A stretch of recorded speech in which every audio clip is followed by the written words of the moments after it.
2026-cı ilin əvvəlində Bakının daşınmaz əmlak bazarında ən yüksək aktivlik şəhərin məhz mərkəzi rayonlarında müşahidə olunub, xüsusilə Səbail, Yasamal və Nəsimi rayonlarında.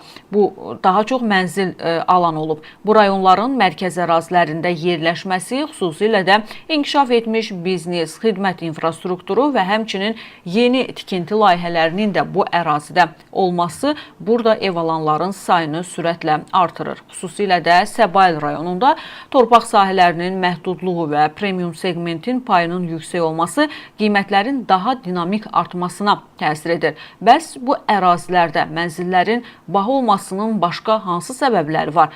Bu barədə bizə əmlak eksperti Elnur Fərzəliyev danışıb. Eşidək. Artıq uzun illərdir ki, ölkənin böyük şəhərlərində, xüsusən də paytaxt Bakı şəhərindəki daşınmaz əmlakların satış qiymətlərində kəskin artımlar müşahidə olunur. Qiymət artımları daha çox paytaxtın mərkəz rayonlarında müşahidə olunur ki, bunlardan Yasamal, Səbail və Nəsimi rayonları təşkil edir.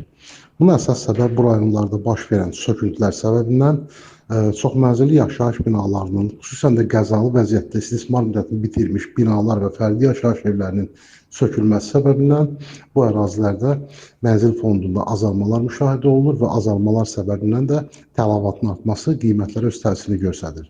Lakin digər tərəfdən 2025-ci ilin avqust ayından başlayaraq əmlak bazarında ciddi durğunluq hökm sürür ki, hazırki vəziyyətə qədər əmlak bazarında durğunluq baş versə də, lakin ipotek kreditlərin ayrılması səbəbindən artıq əmlak bazarında ciddi sayda müştərilər müşahidə olunur.